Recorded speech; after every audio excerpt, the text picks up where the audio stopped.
Okay. on that side, so you don't want to walk through too much high grass. Okay.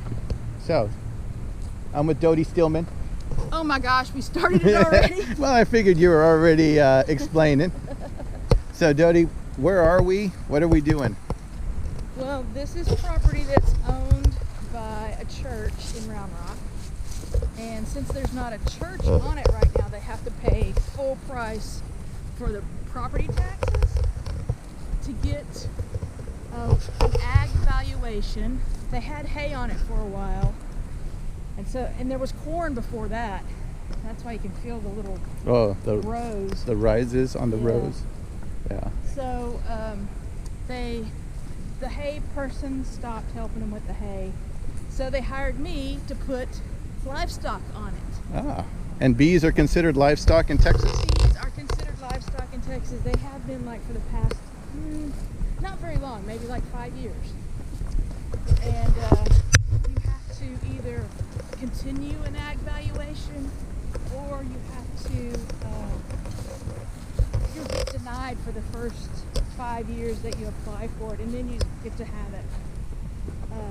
But you have to, it's a process to get it for brand new.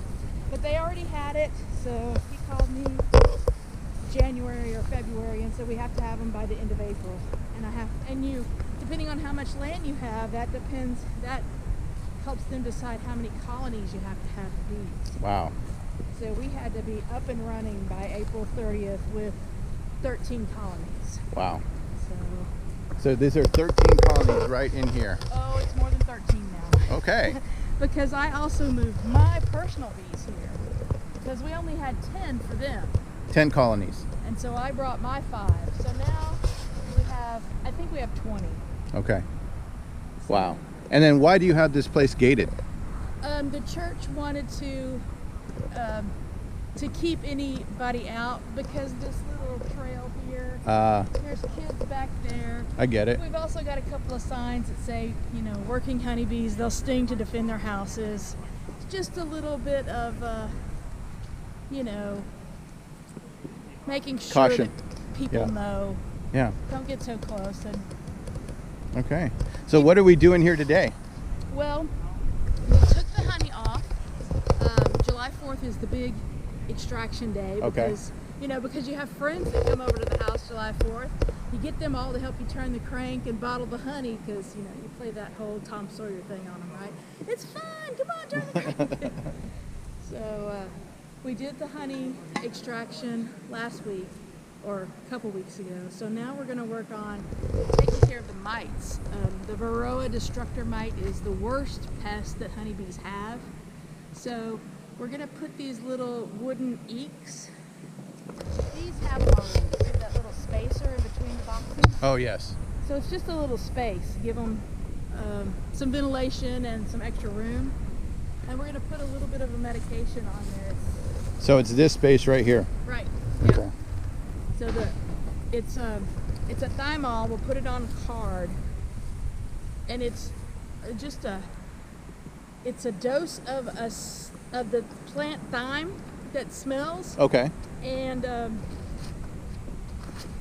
the bees don't mind it too bad, but it does kill the mites. Oh wow! So you're using nature. Oh yeah.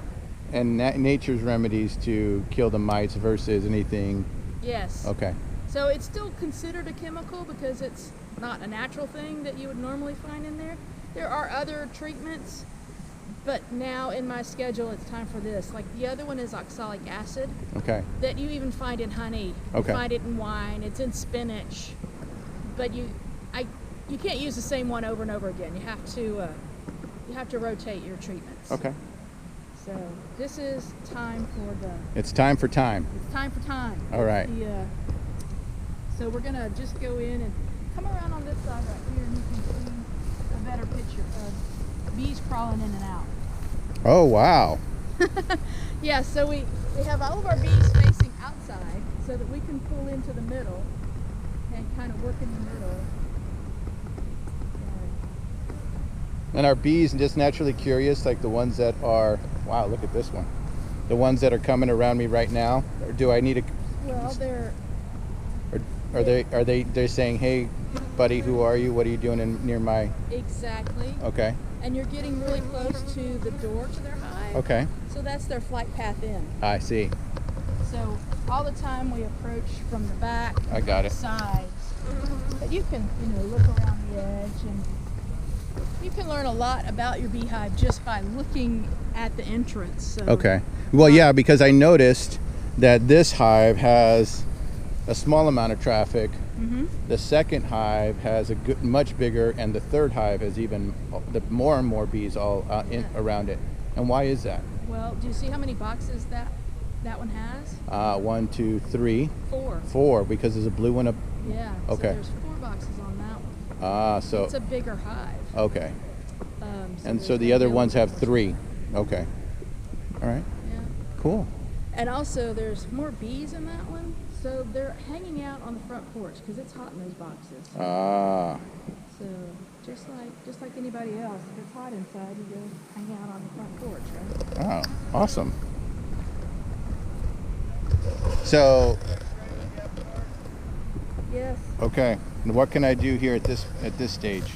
I'm gonna let my beekeeping assistant, Kevin, my other beekeeping assistant, Dodie, my son, pick up that first box and put the eek on. You're going to put the ApiGuard in after we put the eco. Down, and then I'm gonna put the guard in, and then we'll go on. So, Kevin, what is that device that you have there? This is a smoker. All right. You smoke the bees so that they will run back into the hive thinking there's a fire and they won't come swarm around you. Okay. It also covers the alarm pheromone. Ah. So you almost smoke yourself as much as you smoke the bees. Ah. All Okay. right, ready?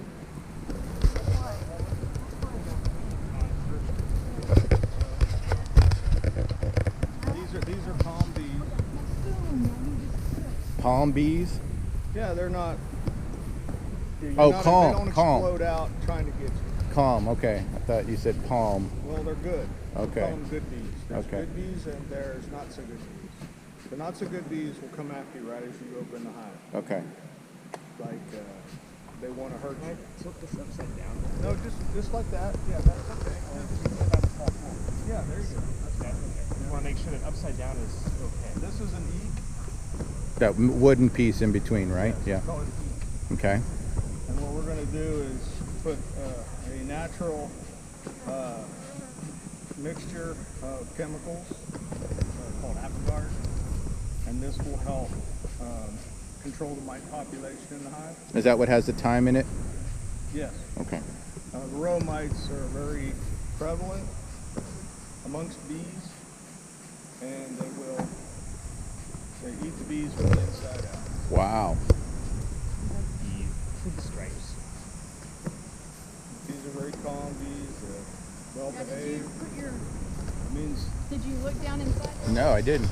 they also have look means down they have a inside. good queen because they're happy with their queen. How do you know when they're unhappy with their queen? They come busting out, come out. We might find one that's unhappy, and you'll be able to tell The queen is unhappy, or the hive up there. Let me have Okay. your hive tool. This hive up there, you'll see the difference in the way the temperament of the bees is. So you can get in one and get some good shots. Yeah. Let's go ahead. And you want to open. stay away from the front of the hive Right. when you're Yeah. doing this But stuff. this is the back, so you're Right, fine where you you're are. fine where you are. So if you're going to go around, just don't stop. Right. Keep walking. Well, if you're going to walk up to someone's house and start filming them, it's best maybe not stand in the front door while you do it. Right. You might come at you with a shotgun or something. And these guys shotgun. The problem with these guys shotgun is once they shoot it, they're goners, right? Yes, you're right. They only get one shot. The girls like you or don't like you. And they're all girls? Almost all girls, yes. Right now they are, because the drones have pretty much been told to leave. And where do they go? They Well, die. So if the drones mate, then they leave a most important part of themselves with the queen, and they call it. Wow. So what are you showing me here? This is the new hive? This is honey, capped honey. Okay. And can you see all the yellow inside the cells Yes. and all the different colors? That's pollen. Okay. So this is a food frame. And it's on the outside, and it's all food. Wow. Same Look at thing those on this honeycombs. side. Yeah. And usually the outside frame is more or less insulation. They'll store their food there. So they just need a space to crawl in there and start creating